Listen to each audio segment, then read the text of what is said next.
janda semakin di depan. Oh, gitu ya. Itu versi anak muda ya. Ternyata memang itu bukan hanya sebuah slogan. Nomor satu kasus perceraian di Demak ini masalah seks katanya. Yes, ya salah Nomor satu. dua ekonomi katanya kemarin kayak gitu ya. Ya bisa dikatakan benar. Karena faktor apa? Barangnya bojoku cilik gitu Yes. loh. Cementer.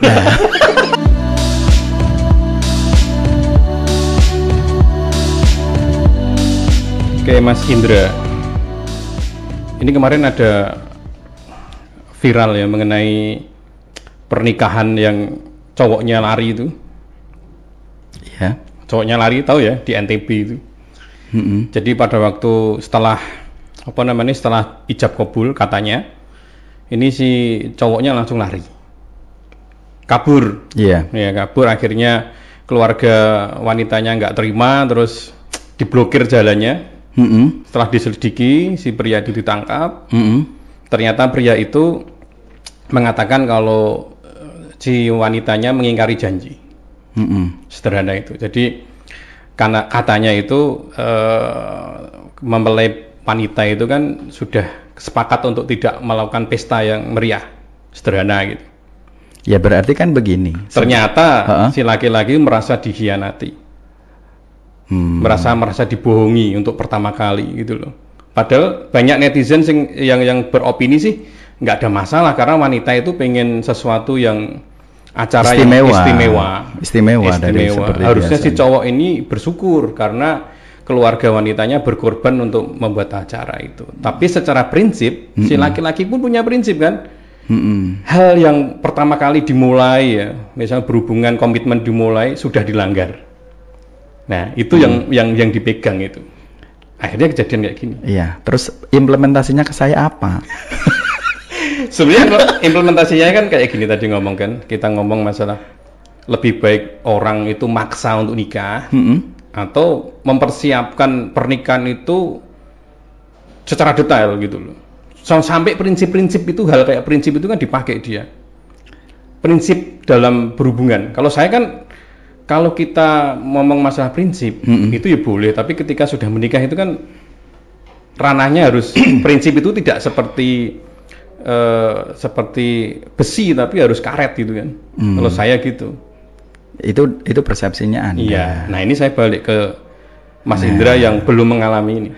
Kalau saya belum mengalami karena memang salah satunya gitu. Saya tidak merasa ketakutan dengan pernikahan sebenarnya secara pribadi. Ndak.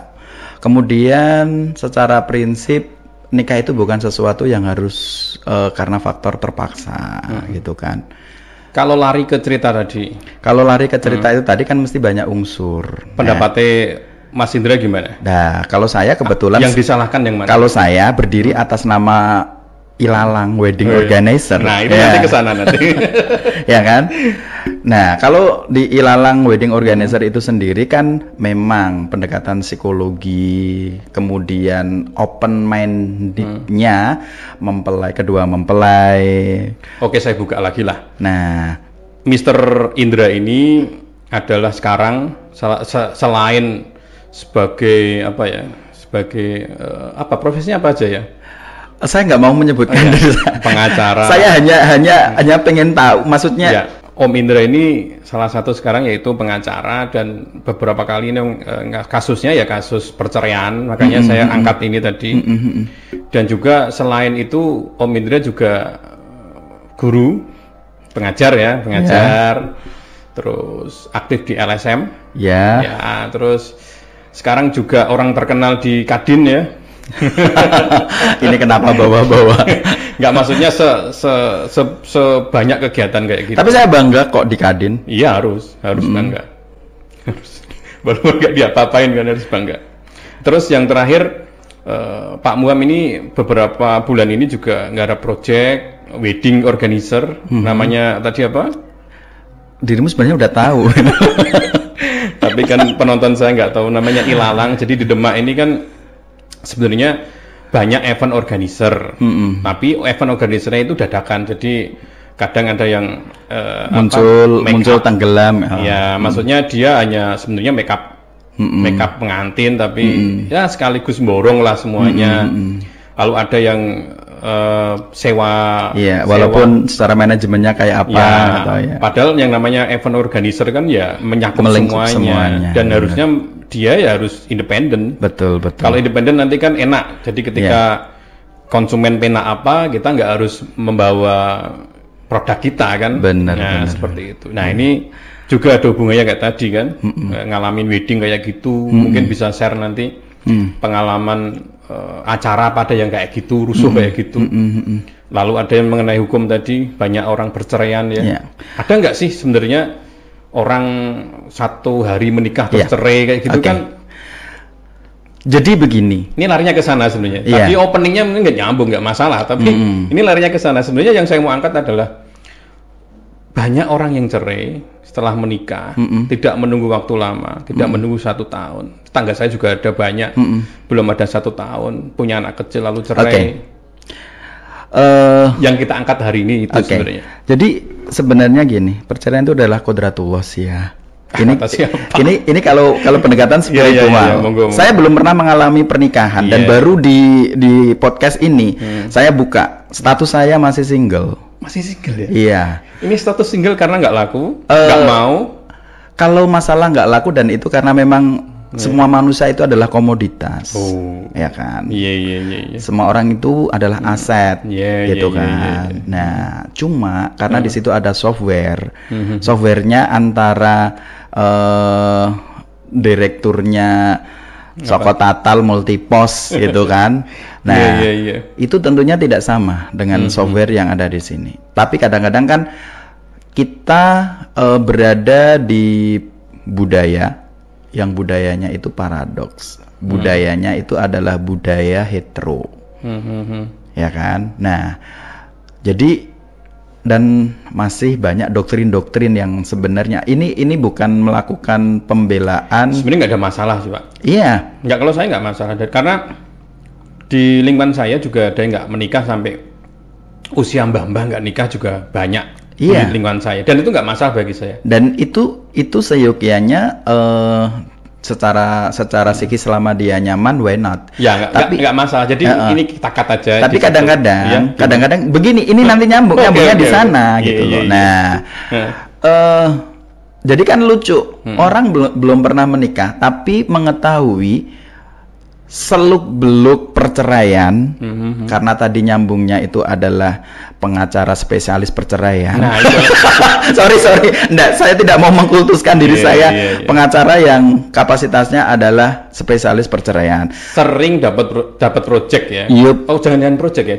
Dapat apa ya? Istilahnya klien. Dapat klien mengenai perceraian. Ya, dan itu tentunya setiap satu kasus perceraian itu dinamikanya berbeda. Dan bisa digarisbawahi kalau Demak ini nomor berapa? Bisa dikatakan ya setelah Jepara. Jadi urutan ketiga secara kualitatif. Jadi prestasinya luar biasa ya. Dan itu sebuah prestasi yang luar biasa. Iya. Gitu. Makanya kalau ketika keluar dari PA gitu kan, oh itu loh layangan putus gitu kan, yang memang kebetulan silahkan aja yang mau ngejar dikejar gitu. Iya. Karena apa? Satu hari itu bisa saja, terutama di hari Selasa di Pengadilan Agama, bisa saya sampaikan, itu kurang lebih ada 75 kasus. Kayak gitu itu dipengaruhi apa ya? Letak geografis itu mengaruhi enggak sebenarnya? Sebenarnya dari kalau Demak ini kan panas misalkan ya. Sebenarnya dari panjenengan itu tahu gitu. Panjenengan itu tahu. Ya kita ajak diskusi aja lah. Jadi apakah dari geografis yang panas terus karena banyak masalah kena udara yang panas akhirnya itu salah satu faktor lah. Salah satu faktor itu bagian, kalau ini berpikir global itu salah satu faktor yang memang gimana ya, convert nyamannya seseorang itu kan salah satunya sebenarnya sudah ada standarisasi. Betul. Cuma itu adalah bagian terkecil kalau menurut saya. Cuma yang paling dominasi ini karena apa? Masyarakat kita sudah bergeser. Pandangannya adalah material. Tapi kemarin saya lihat podcastnya di Demak TV sama Pak siapa ya? Sama Pak Haryanto. Pak Haryanto ya, katanya nomor 1 kasus perceraian di Demak ini masalah seks katanya.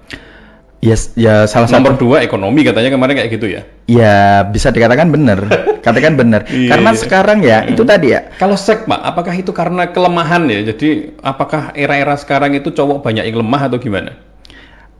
Sekarang tak balikan lagi. Padahal Demak ini kan banyak produk. Iya sebelumnya sebentar. Selamat ya. Iya. Udah tambah lagi. Alhamdulillah. Apakah itu sebuah pencapaian? Iya, sebuah pencapaian karena memang salah satunya ya gongnya pengen di sana gitu. Nah, tadi kalau angka perceraian itu tadi memang ada satu kasus yang menggelitik ya. Jadi kan sebenarnya umur pernikahan itu bukan jaminan kalau dalam sebuah ikatan secara legal itu kan pengennya memang sekali dan seumur hidup sampai jadi kaki-kaki ini. Tapi kan memang itu tadi ya. Jadi ada sebuah catatan dan muncul juga sih kemarin diskusi malam itu kebetulan saya juga nanganin klien dan klien ini salah satunya orang terkenal. Dia punya power. Ya terkenal di Demak gitu kan, kemudian juga punya pondok pesantren besar, ya kan. Saya tahu lah pokoknya. Tentunya dalam hal ini bicaranya adalah bicara pendekatan spiritual. Cuma pertanyaannya yang sering saya sampaikan bahwa perceraian ini tentunya adalah sesuatu hal yang oke lah kita sepakat bahwa itu adalah dibenci sama ya dibenci sama Tuhan. Tapi kebetulan juga tidak bisa dihindarkan ketika memang perceraian itu harus terjadi dan bukan salah satunya ini beliaunya ada satu statement ngatain begini, saya pengen menjadi pionir poligami. Masuk. Ya. Saya menjadi pionir poligami karena kadang-kadang ternyata joknya para laki-laki itu selalu bilang gini lah, ora wani gitu. Enggak, kalau saya malah gini. Orang itu kadang yang banyak ngomong, itu kadang ya hanya ngomong. Orang yang berpoligami asli itu biasanya diem, Pak. Yang saya tahu, kalau dia sudah gembor-gembor pengen poligami itu dia buka pelatihan poligami, pelatihan keluarga poligami itu ada memang. Iya. Tapi kalau masih gembar-gembor itu hanya keinginan saja lah. Iya, tapi biasanya kadang-kadang itu dari habit, dari kebiasaan ke jojok gitu. Makanya kadang-kadang loh, saya secara pribadi juga sering kok nerima, mohon maaf ya, sering nerima bullying gitu. Gitu. Masalah apa ini, poligami juga? Enggak. Saya sering menyerukan ke poligami, tapi berbanding gitu kan. Berbandingnya begini gitu. Wong belum nikah kok udah bicara poligami, udah berbicara perceraian, udah bicara itu gitu. Ya. Kalau saya masalah poligami itu kok gini, Pak. Secara pribadi saya ya, ini secara pribadi saya nggak lihat agama, saya nggak lihat apa-apa karena ilmu agama saya pun masih cetek sekali ya. Kalau orang berpoligami itu orang yang mungkin perasaannya itu kurang, menurut saya ya, emotional questionnya kurang. Menurut saya, emotional question kita nggak bisa meratapi. Berarti dengan kata orang lain secara rasional panjenengan mencernanya di situ. Kalau saya gitu. Dan kalau misalnya kita mau ajaran-ajaran Islam mengenai poligami, itu ada syarat-syarat yang ketat, yang kuat sebenarnya. Tidak asal punya kekuatan, terus punya ekonomi. Sebenarnya nggak sesimpel itu. Itu hanya ilmu yang paling normatif. Dasar. Iya, benar. Itu normatif. Kalau saya simpel gini sih.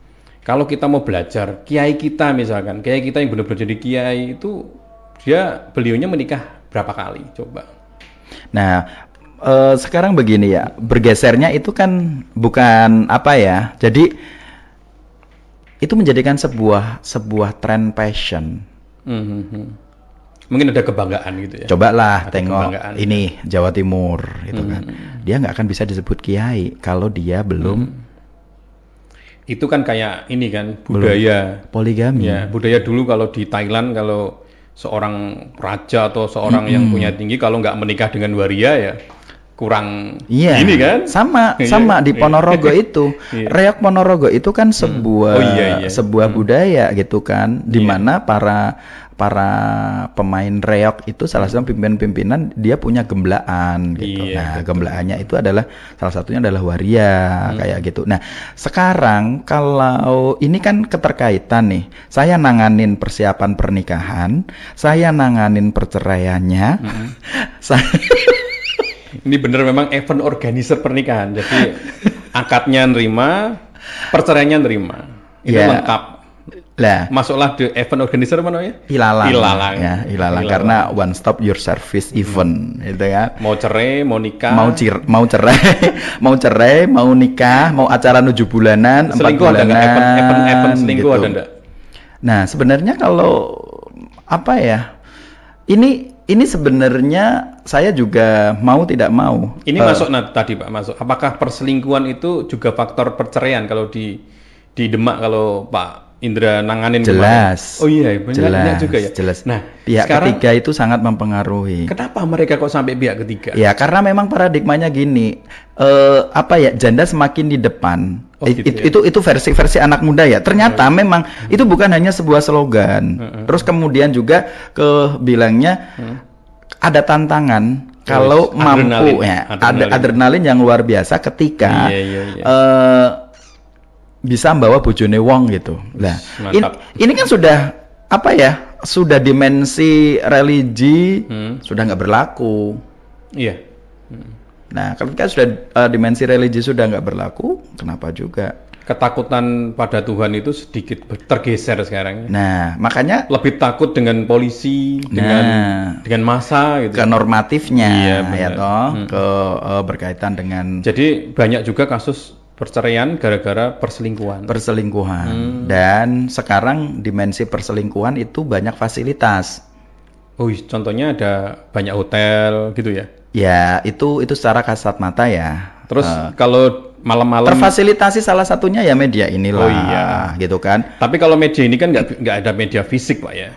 Tidak ada media fisik, tapi video call. Nah, itu kan sama aja. Iya. Jadi mau tidak mau jembatan untuk ke arah sana itu sangat. Cuman sekarang kalau ini kan Demak mulai musim hujan gitu ya. Coba kalau malam-malam jam 8 sampai jam 9 malam di Jalan Lingkar itu, itu banyak mobil berhenti di tengah jalan itu malam-malam di gelap-gelap. Karena kebetulan saya orangnya positive thinking ya. Jadi mereka ya paling memang kehabisan bensin gitu kan. Kalau tidak begitu ya apa ya? Kalau kita berpikir kayak gini, wah mereka kecapean tidur, kenapa nggak di pom bensin? Itu kan deket, pom bensin ada fasilitas banyak, ada minumnya. Karena perlu diingat di Lingkar itu salah satunya ada pom bensin kembar dan rata-rata penuh gitu loh. Oh, penuh kalau malam? Iya. Kata siapa? Loh, itu ada truknya gitu kan? Ada truk yang ke itu. Itu masih longgar kalau malam. Itu ada fasilitas, ada ATM, ada.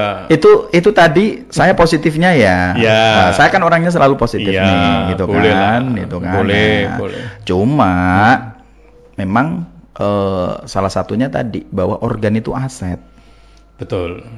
Organ itu aset. Tapi gini, kalau kayak saya kembalikan ke tadi kenapa orang berselingkuh gitu ya. Kalau saya kan sudah beristri, sudah berkeluarga, ya Pak. Saya punya pedoman kalau ketika di rumah ya dalam keluarga fasilitas dikasih misalkan sudah selesai menurut saya. Tidak juga sih sebenarnya. Kalau saya sendiri, kalau saya sendiri gitu. Itu selesai itu frame yang menurut saya simple gitu. Sekarang coba toh dilihat. Jadi gini kalau saya ngambil kesimpulan malah orang yang berselingkuh itu tidak karena kebutuhan seksualnya. Tapi ya keinginan menjelajah itu ya, keinginan mencoba. Sebenarnya kalau keinginan menjelajah itu kan ada fasenya ya. Ada fasenya begini, ada titik kejenuhan. Betul. Ya iya makanya dia kan bukan masalah pengen kepuasan tapi pengen nyoba-nyoba gitu loh. Orang pengen nyoba sana, pengen sini. Misalkan kita sudah punya favorit makan pecel di Garuda sana, tapi kita ada pecel lagi di terminal. Coba rasanya gimana, enak tuh enggak tuh? Atau punya sensasi yang berbeda. Jadi ada orang-orang yang memang seperti itu dan hobi itu. Seperti orang judi ya. Orang judi itu kan hobi ketika sekali diturutin dia akan terus-menerus kayak gitu. Nah, dan itu bagian dari. Ini menurut saya masalah perselingkuhan terjadi. Tapi begini, kalau ya itu tadi kuncinya sih. Kalau saya melihatnya ya dari beberapa kasus, misal di sidang itu ya. pihak ketiga itu biasanya karena memang sudah posisinya broken. Oh gitu. Iya, jadi posisinya itu sudah broken, kemudian dia masuk. Makanya kadang-kadang aku punya temen nih. Broken itu yang diselingkuhin atau yang berselingkuh? Ya. Atau pasangan berselingkuh? Atau memang keduanya nih. Ini rumah tangga rumah tangga yang memang dari awal sudah pengen jalan ke baik gitu. Ya cuma memang kan habitnya atau kebiasaan dari salah satunya yang memang sebenarnya di situ kan letak memahaminya. Nah, ketika terkomunikasi terputus, ya kan, akhirnya biasanya kan unsur lain masuk. Akhirnya alasannya tidak ada kecocokan. Ketika udah tidak ada kecocokan, biasanya tiga masuk, sehingga salah satunya yang membulatkan ini untuk mengakhiri sebuah pernikahan itu adalah tanpa sadar itu adalah dorongan orang pihak ketiga yang tentunya ya kan, karena apa, kodratnya manusia itu butuh yang namanya nyaman gitu. Iya. Itu kayak video di Demak TV Podcast yang tidak tayang itu ya. Itu masalah kenyamanan. Setelah menikah ternyata ada orang yang masuk lagi kok merasa nyaman, merasa diperhatikan gitu. Jadi makanya kadang saya punya temen nih pengacara, setelah menikah dia memang seorang laki-laki harus overprotective. Kalau versi pandangan dia ya. Jadi hampir semuanya. Makanya kebetulan memang bisa sangat terlihat cowok sama cewek. Ketika sudah terjadi pernikahan, kemudian dia berteman, maksudnya di situ berteman secara intens. Jadi ini teman saya pengacara itu udah langsung nge-cut semuanya. Jadi berkaitan dengan medianya, berkaitan dengan itu, bahkan dia menurut dia itu udah benar ya. Menurut dia udah benar karena dia ceritakan dalam satu sisi dia. Terus akhirnya hasilnya? Nah, akhirnya satu ketika ada kejadian di posisi dia tidak bisa mengantarkan untuk untuk mendapatkan, semisal dia karena kebetulan posisinya satunya guru gitu kan, dia mau harus ke sana, posisinya tidak bisa mengantarkan, dan itu dia hanya komitmen, kamu boleh dianterin hanya dengan cewek.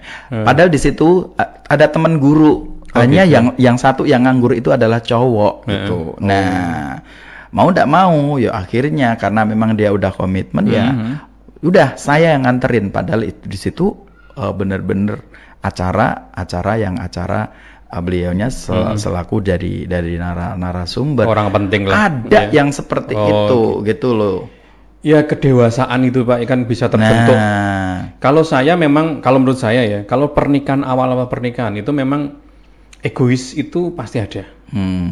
Kekanak-kanakan, egois, kematangan berpikir kurang matang istilahnya, masih kekanak-kanakan. Terus pendek, sumbu pendek, berpikir pendek, tidak ke depan, terus mikirnya juga asal. Jadi kalau kita berpikir nggak panjang tapi hanya pendek dan persepsi kita. Nah itu kan. Nah untungnya kalau saya sih satu tahun itu masalah-masalah kayak gitu ya bisa teratasi. Yang paling penting kan menurut saya adalah bagaimana kita mendapatkan ilmu tambah ya. Jadi setiap hari nambah ilmu, tambah dewasa. Dan menurut saya kematangan ini sampai sekarang semakin matang. Saya dulu ketika ada istri saya sama cowok, sama temennya itu, ya juga kayak gitu. Merasa, wah gini nanti. Tapi semakin hari semakin legowo, semakin tahu, semakin kita memposisikan kita ke pasangan kita bagaimana kayak gitu. Dan kalau saya semakin kesini semakin bagus. Menurut saya semakin nyaman, semakin nggak ada problem, nggak ada masalah. Dan hampir bertengkar pun nggak ada masalah. Dan yang paling penting menurut saya ya, pasangan itu adalah cermin kita. Nah sekarang bener banget. Kan? Nah sekarang begini, ada kebetulan kasus juga yang ini berkaitan dengan kekuatan seksualitas. Nah karena memang ada beberapa nih, ya salah satunya memang semisal suami belum bisa melakukan kewajibannya karena faktor dia kena diabetes. Nah itu, dan memang secara agama juga kan memang memperbolehkan silakan untuk memang perceraian itu jadi. Tapi kan juga kembali lagi kepada posisi di mana tadi di sektoral kenyamanan. Jadi makanya saya juga rada heran ketika memang terungkap di sidang ketiga kalau nggak salah. Itu alasannya semula nggak masuk akal, tapi nggak jujur misalnya, nggak jujur dulu. Tapi ternyata memang karena faktor apa? Barangnya bojoku cilik gitu loh. Cementer. Nah, ini kan bikin, duh lah selama ini gimana gitu. Makanya selama ini juga ternyata ya kita kan melihatnya di produktif. Ya ternyata dia juga beranak pinak dan itu akhirnya muncul apakah itu hanya sebuah alibi. Tapi ya itu tadi kembali lagi. Nyaman gitu. Nyaman orang kan persepsinya bisa melihat dari sektoral seksual. Betul. Ya kan, dari sektoral nyaman dia berkomunikasi. Komunikasi yang dominan ya kan, ya.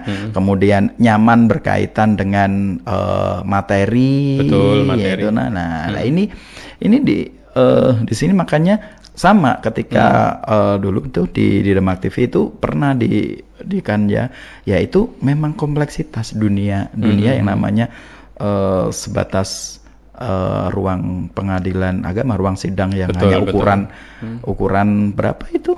Ukuran 3x4.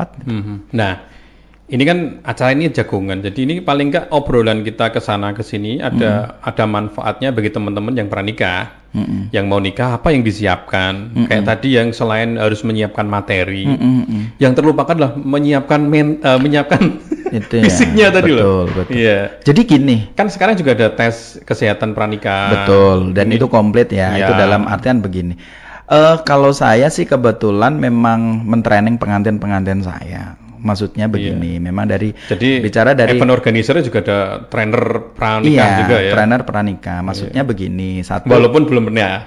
Iya, makanya saya sendiri nggak pernah kenutupin. Tapi saya nggak masalah gini Pak, karena pengalaman itu tidak harus kita lakukan, tapi melalui orang lain, dan orang lain juga bisa melalui orang lain juga. Kan tidak harus kita contoh lakukan. Begini. Ini ya salah satu pengantin saya yang dia kebetulan jalin hubungan masa kuliah sampai sekolahnya dia. Berapa tahun itu ya? Kurang lebih hampir 7 tahun. Oh, bagus. Ya. Udah punya, kalau 7 tahun itu kalau punya anak udah kelas 1 ya? Nah, udah kelas 1 ya. Terus kebetulan posisinya pengantin saya ini ada, ya itu tadi kembali, ada rekan kerja yang bikin dia nyaman. Nah, rekan dia selalu ada, ketika dia membutuhkan sesuatu, dan yang 7 tahun itu selalu ketika dibutuhin itu nggak pernah ada. Akhirnya mampu menguatkan dirinya bahwa ternyata hubungan yang lama itu bukan jaminan itu. Betul. Dan alasannya kenapa? Dia bikin nyaman, yang kedua karena dia wangi. Itu ternyata emang benar itu salah satu apa ya bagian menurut. Dan yang kedua dia rapi. Padahal belum tentu sih semuanya persepsi perempuan itu. Kadang kan ada juga yang memang perempuan itu lebih menyukai orang-orang yang bad bad boy gitu kan, yang uraan, yang rambut gondrong, itu kan sebenarnya kan mampu menempatkan passionnya dia, ya kan. Jadi kayak itu makanya ilmu puzzle pernikahan itu kan memang kayak ngeletakin puzzle yang kurang gitu kan. Iya. Nah itu ternyata waktu itu bukan sesuatu hal yang harga mati untuk jaminan. Dan saya tambahi, kalau misalnya mau nikah itu ya tahu diri. Kalau saya tahu diri artinya seberapa kualitas kita itu menentukan pasangan kita. Kalau kita nggak berkualitas dalam komunikasi, kita juga kurang bagus, jangan harapkan orang yang dapat yang sama kan gitu kan. Iya kan? Bener, karena apa? Di situ ada energi, kalau saya bilangnya energi, karena di situ sama-sama punya kemauan, ya kan, sama-sama match, kemudian sama-sama klik, terus kemudian juga sama-sama siap untuk matang secara apa yang harus mesti tapi kesusahan dilakuin. Gini Pak, kesusahan itu cinta buta itu loh yang akhirnya membuat memang buta semuanya. Iya. Ada teman saya yang dulu sering kesini berpasangan 7 tahunan dia pacaran, terus menikah tidak punya anak, baru berapa bulan dia cerai.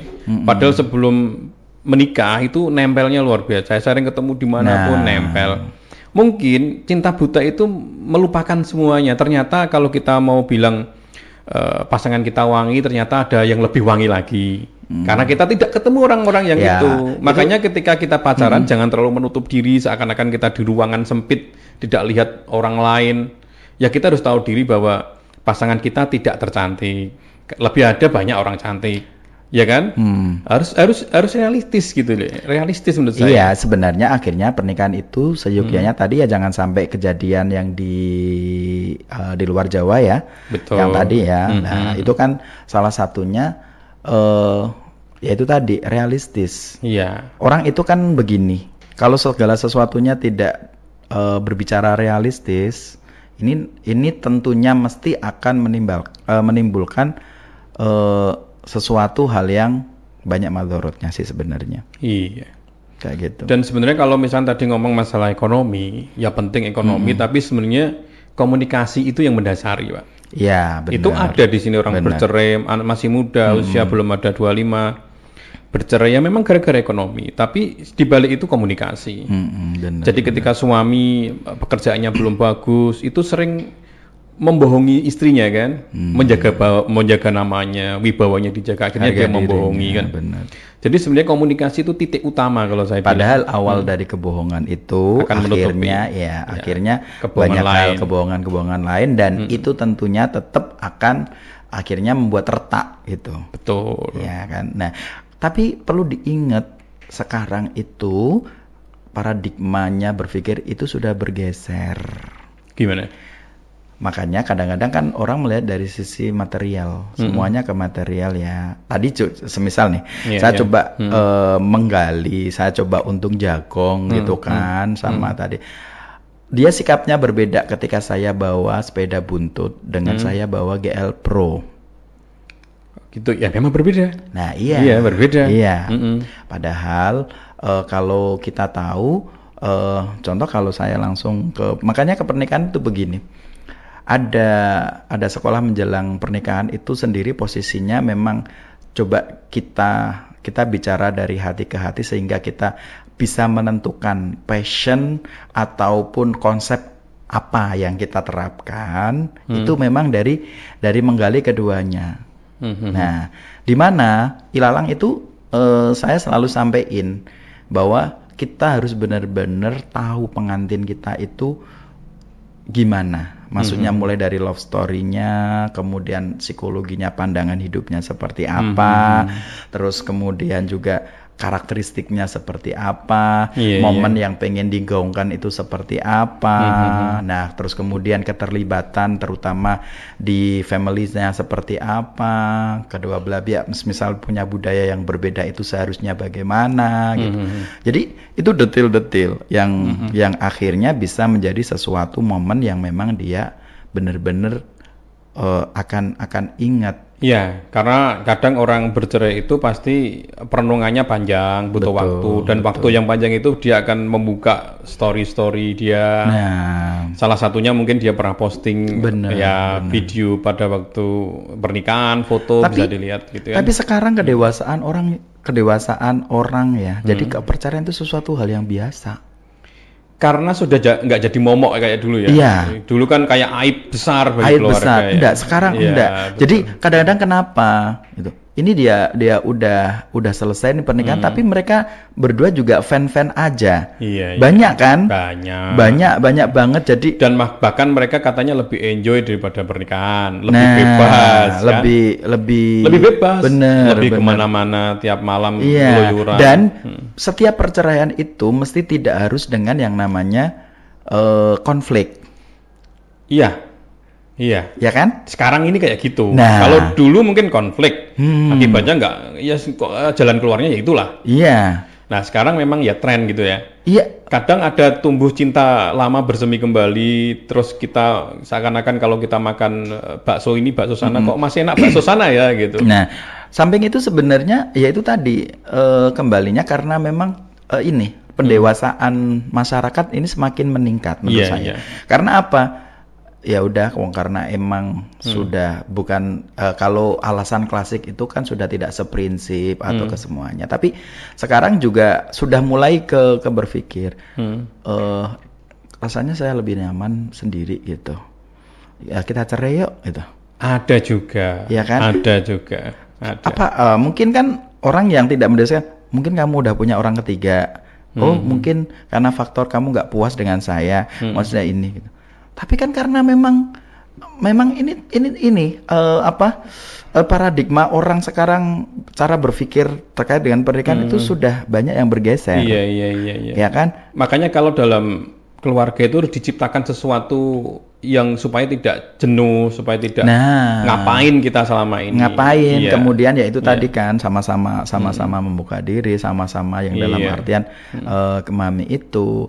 Dan kemudian juga mau tidak mau ketika semisal saya tiba-tiba nih panjenengan yang udah punya pasangan, tiba-tiba pasangan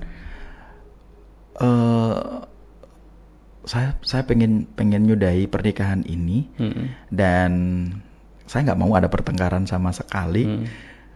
Ya anak biar tumbuh kembang sesuai dengan itu gitu. Pernah nggak ketika menghadapi mohon maaf ya. Nggak pernah sama sekali. Tidak pernah sama sekali. Saya tadi kan udah ngomong, Pak. Kualitas kita itu menentukan kualitas pasangan kita. Ya iya, maksudnya begini. Mosok saya berkualitas dapat pasangan nggak berkualitas. Nah, sekarang maksudnya begini. Tadi itu kan saya sampein. Iya. Kalau misalnya saya kejebak dengan ada pasangan saya ngomong gitu, jawaban saya tak bilang goblok gitu aja. Oh gitu. Nah, berarti goblok. Kan berarti dengan kata lain jangan belum dewasa. Ini sorry nih. Enggak, saya goblok aja. Sorry nih. Iya. Sorry gitu. Karena saya masih punya ini Pak, walaupun itu jadi momok besar di masyarakat, tapi ketika ada orang bercerai, tapi kalau orang bercerai walaupun dia punya anak ya, tak anggap goblok gitu. Lah iya. Persepsi orang boleh saja. Persepsi kan? Orang oke dah. Berarti kan dengan kata lain panjenengan tidak kategori yang dalam artian mohon maaf berkonflik ketika terjadi sebuah perceraian. Berarti dengan kata lain maksudnya panjenengan masih memegang ya? Bahwa cerai itu harus konflik dulu gitu. Ya saya gitu. Dalam pacaran kalau kita lihat pacaran zaman dulu, pacaran saya itu saya harus menciptakan konflik gitu. Saya menciptakan loh Pak. Berarti suka skenario nih. Iya, good. Nah, saya harus menciptakan konflik. Kalau sekarang gimmick ya. Betul. Ini yang lihat pasangan-pasangan dulu saya menciptakan konflik, tak ciptakan sendiri, tak karang sendiri gitu supaya ya putusnya itu enak gitu. Ya moga aja sih Bu Dokter nggak ngelihat ini. Nggak apa-apa. Jadi gini Pak, istri saya itu sebelum dengan saya berbagi hati ya, karena kita nggak pernah pacaran Pak, jadi belum ada kata sayang gitu. Jadi saya ceritain pacar saya ini, saya cerita biasa, saya anggap biasa cerita. Makanya wanita yang mengetahui semua jalan cerita pacaran saya, ya dianya ya istri saya itu sebelum jadi istri. Ya berarti makanya tahu semua. Berarti kan dengan kata lain panjenengan itu sebenarnya terjebak perselingkuhan era pacaran. Bukan. Jadi kita sudah selesai baru saya. Nah, maksudnya begini, dengan kata lain kan, wong dirimu itu punya pacar, kok curhatnya kok sama? Bukan curhat, ini apa ya? Ya ngobrol. Lah iya. Kalau curhat itu dari hati. Tapi topik yang dipegang itu salah satunya adalah topik berkaitan dengan karena sebuah hubungan. Karena hubungan saat itu memang berarti gini. Bolehkah saya berpikir bahwa pengacara itu tadi sampai membatasi istri sampai sedemikian? Ya itu tadi kekhawatirannya. Itu berlebih. Karena gini Pak, ada faktor kalau sudah menikah, ya stop menikah beda komitmen. Kalau pacaran ini pacaran. Saya nggak mau membayangkan pacaran itu sampai saya harus menikah, bayangin punya anak kayak Om Indra itu, saya nggak mau bayangin ke sana. Jadi saya punya batas-batas. Jadi hidup saya masih batas. Jadi nggak sampai main makan hati kalau saya. Saya melupakan orang itu nggak cukup, nggak butuh 1 tahun, 2 cukup 1 hari aja. Berarti dengan kata lain ya sebenarnya ini membuka aib saya sendiri. Loh, saya nggak mencoba untuk mendorong ke sana. Tapi saya buka sendiri aib semua ini. Kena jebakan Batman. Enggak jebakan, tapi memang aib ini harus saya buka supaya ini jadi pelajaran semua gitu. Kalau pacaran, kalau saya harus ada batas-batas itu. Makanya pacaran nggak boleh pegangan, nggak boleh karena ada batasan itu. Nah, makanya ini tadi kan saya berdiri atas nama kompleksitas. Dia mau menuju ke komitmen, saya tanganin. Dia punya anak, saya asuh. Ya, mau cerai, saya bantu. Mau cerai, saya bantu. Kurang ajar ya. Loh, jadi momen manis. Ini jadi kebahagiaan susahan orang yang menikmati Om Indra. Dapat jasa kan? Ayo. Loh, iya. Iya kan? Iya. Iya, jadi panjenengan itu. Tapi lucu lagi gini loh ya. Mohon maaf ya. Atau kontrak Pak, saya nikah ini nanti 2 tahun saya akan cerai gitu, saya bantu. Saya punya klien dan klien itu, mohon maaf. Ya. Klien itu saya karena memang harus melihat dua sisi. Saya itu lebih banyak loh. Yang saya bantu itu bukan saya saya selaku jadi kuasa hukumnya, semisal dari si dia laki-laki, tapi saya lebih kecenderungan melihatnya dari pihak psikologi ke perempuan. Nah, dibalik ya. Perempuan itu kemudian kok sampai munculnya seperti ini. Nah, sehingga ketika saya mencoba untuk mengakumulasikan secara kesemuanya, harapannya pun ketika memang itu terjadi sebuah perceraian ataupun sebuah izin poligami ataupun berkaitan dengan waris gonogini dan semuanya lah, itu ini nih bagaimana berdamai dengan hati, dan itu butuh waktu yang panjang dan itu terjadi, dan itu saya coba, maksudnya bukan dalam artian kalau saya nggak setuju Pak, jual suara sana jual sini, bukan kalau saya nggak setuju. Kalau misalkan bercerai itu udah selesai konflik, kalau nggak konflik jangan bercerai. Ngapain nggak ada konflik kok bercerai? Itu passionnya, paradigmanya panjenengan jadul. Iya memang kalau nggak ada masalah, artinya kan nggak ada masalah, ya udah ngapain bercerai? Coba dikembalikan. Kodratnya itu tadi kan, pernikahan itu adalah nyaman. Nyaman itu bisa diciptakan. Nah, ketika mohon maaf komunikasi aja. Jadi masalah yang tadi kita ngomongin itu komunikasi sebenarnya. Iya, semuanya komunikasi. Jadi harus belajar komunikasi 4 tahun ya. Tapi passionnya, passion paradigma atau pandangan orang, ya kan? Karena ini tidak bisa stagnan, tidak bisa di itu aja. Makanya kan gini, saya punya beberapa pengantin yang akhirnya juga maksudnya dari sekian pengantin yang ada, mungkin hanya ada 1 atau 2 ketika ini dia, makanya saya melihat itu kok satu gambaran bahwa ternyata ketika dia perceraian tapi duanya adalah fan-fan aja. Maksudnya fan-fan aja itu memang benar-benar fan, tanpa ada konflik, tanpa ada apapun. Dan ketika memang saya masih nggak setuju. Kalau masih fan itu berarti sebenarnya dalam sisi yang lain, misalkan cewek ini memang suka selingkuh, terus enggak ini contohnya gini. Di sini ini bukan minta persetujuan ya. Enggak, maksudnya gini. Saya garis bawahi itu adalah fakta. Ya, maksudnya gini loh, Pak. Si cewek itu suka selingkuh, cowoknya juga selingkuh. Maksudnya suka selingkuh, sama-sama selingkuh. Atau paling enggak sama-sama jatuh cinta ke orang yang lain, dua-duanya. Akhirnya kan ya udahlah kita putus. Ya berarti kan tetap main api di belakang sama-sama. Ya kan memang seperti itu. Kalau nggak ada terjadi apa-apa, ngapain putus? Ngapain bercerai?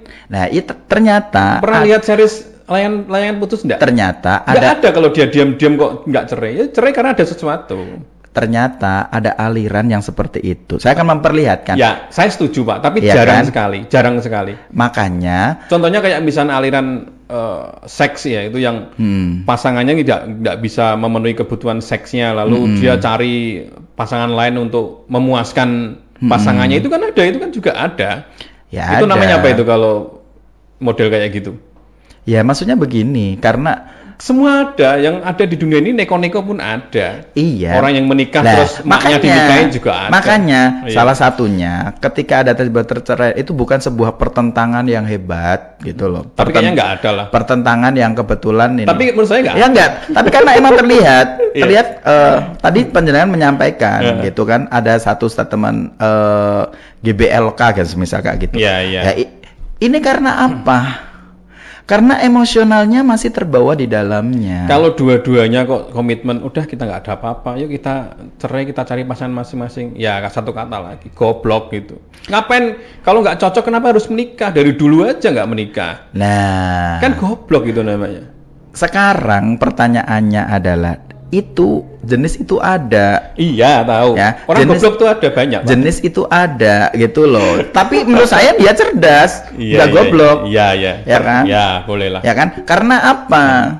Pro kontra itu biasa. Loh, ini kalau saya bukan bukan pengacara sama jaksa loh, Pak.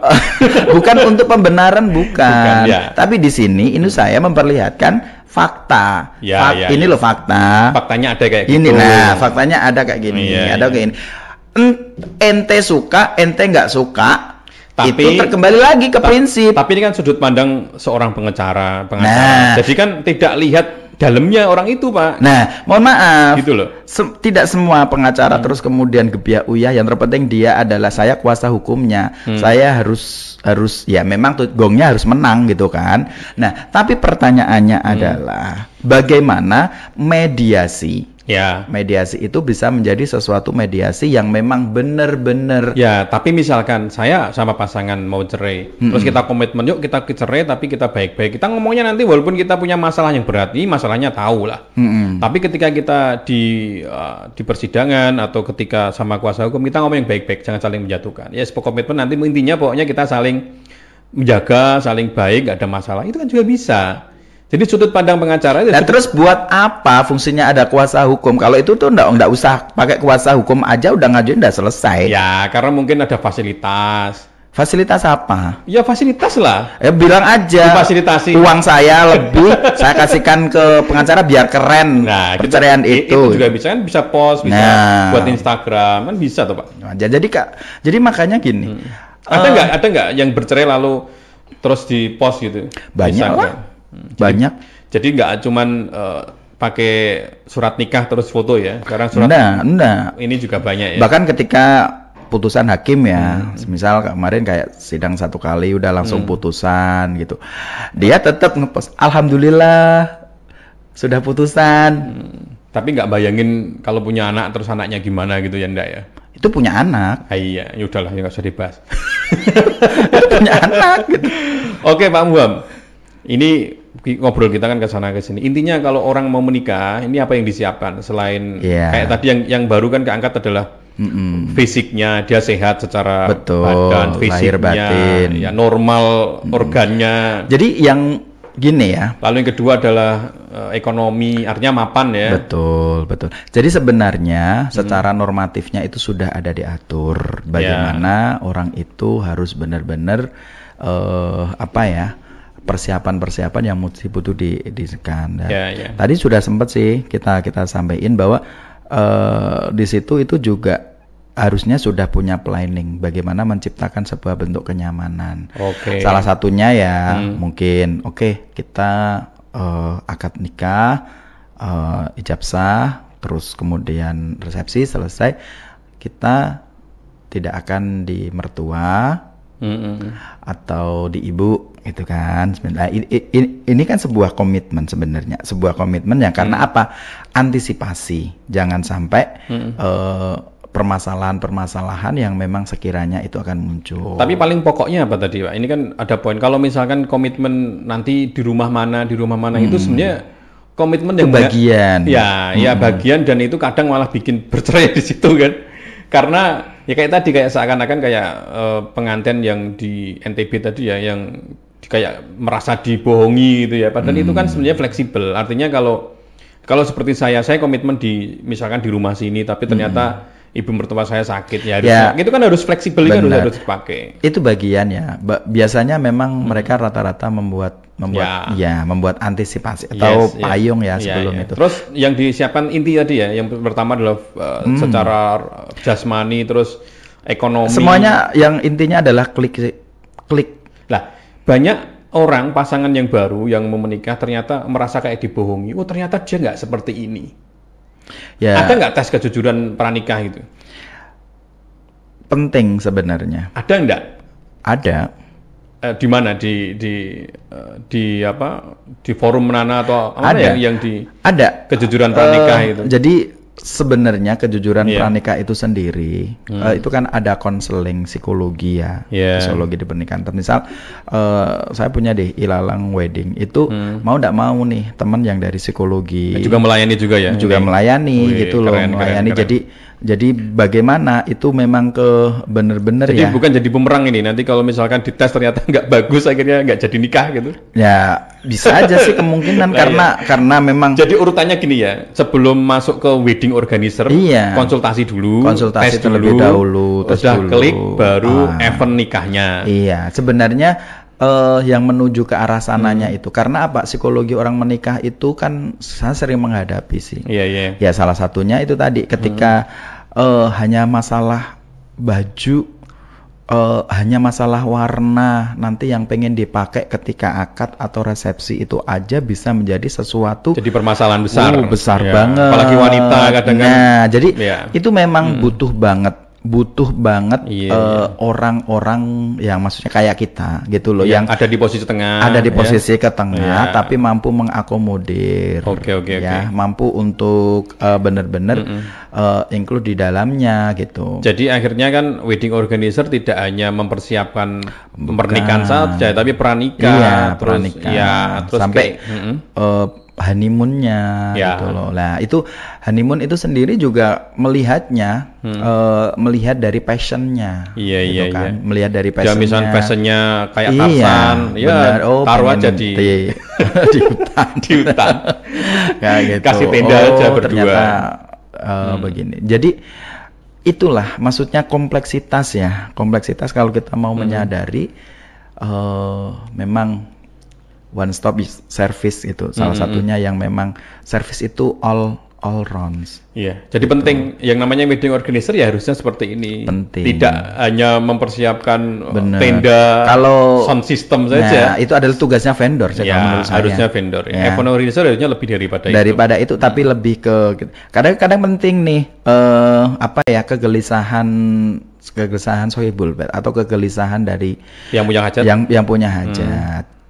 Ini memang dibutuhkan waktu untuk bisa ngopi bareng, ngobrol bareng, non yang tidak diagendakan gitu. Oh ini semisal ini ketemunya ini, gitu. Nah, dan sebenarnya kalau bisa dipikir itu masuk event organizer sama kita bikin event sendiri itu lebih mahal bikin event sendiri sebenarnya. Iya. Coba bayangkan kalau kita di kampung misalnya saya di komplek kayak gini ini bisa ratusan juta. Benar sekali. Iya, pada waktu saya nikah aja Kerbau 2 selesai, bahkan lebih itu 2,5 lah, itu berapa puluh juta itu 50 juta lebih kan? Betul. Nah itu kalau di event organizer malah lebih murah. Iya, karena kebetulan keuntungan tapi harus dilihat dulu. Karena di manage Pak, kalau di kampung kan semaunya kan? Iya. Ya, semaunya asal bawa ke sana. Sekarang paradigmanya masyarakat itu memang memandang sebuah acara untuk pernikahan itu kan berbeda sih, ya. Berbeda karena sekarang juga banyak sih permintaan yang bertema-tema. Dan tema yang sederhana bisa meriah. Bisa kemeriah. Saya malah bayangin kalau misalkan jadi event gitu Pak, ini buat tradisional aja kayak gedung. Makanan tradisional tahun 90, 80-an diangkat itu keren banget. Itu tergantung dari passion pengantinnya dan sohibul bednya sih. Karena ada sih kemarin saya semisal minta. Tapi kan nggak mungkin kalau fashionnya dia di kesehatan terus kasih kondom gratis di depan kan nggak mungkin kan? Oh ya enggak, ya tapi lebih ke protokol kesehatan. Tapi protokol kesehatan itu kan sudah bagian dari prosedur yang harus diterapkan. Ya, bukan bagi-bagi kondom di depan. Jadi, kalau ngomong itu ada kan bagi kondom di eventnya siapa itu dulu di dekat pantai itu. Nggak usah dibahas. Lanjut. Jadi kalau begini sih keuntungan memilih di sebuah event ataupun wedding dengan manajemen organizer itu berbeda. Tapi perlu diingat ada banyak wedding organizer yang muncul dadakan.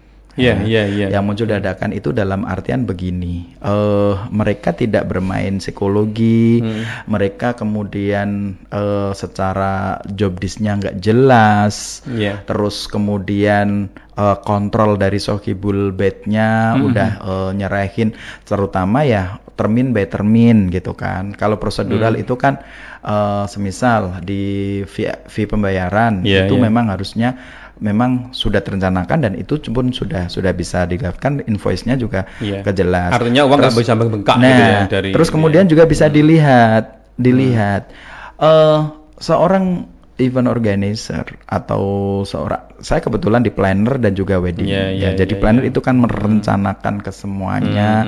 Terus kemudian saya sering juga bermitraan. Bermitraan itu dengan jadi event itu saya kadang sampein.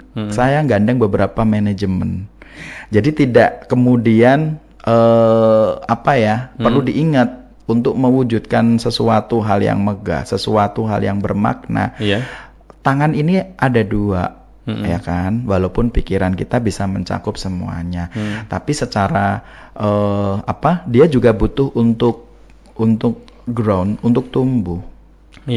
Dan makanya kalau saya vendor yang paling ekonomis sampai vendor yang paling super high itu mau ndak mau memang saya bermitraan sampai saat ini alhamdulillah maksudnya bisa seia sekata. Maksudnya karena begini, dan karena kan melihat dari klien, kliennya minta nih di angka budgeting berapa gitu. Sebenarnya budgeting itu ngomong paling terakhir.